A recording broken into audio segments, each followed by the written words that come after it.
You know, one thing I have noticed in America, being a black man, you have to hustle with a white image. You have to hustle like you Americanized. You have to hustle like the people who founded this country, the white Americans who established this country. That's what they want. It's, a lot of times I have got rejected and I have got pushed off of jobs, or I have not got the job due to them knowing that I was the boss, that I was the owner. But when I came in like I wasn't the owner, or I was networking with the owner, then they had no problem with networking with me.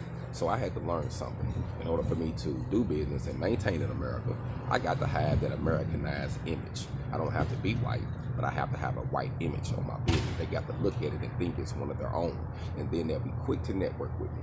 Isn't that something? But that's just the truth about America and where we live. So if you're gonna hustle looking like us, then you're gonna have to hustle looking like them as well.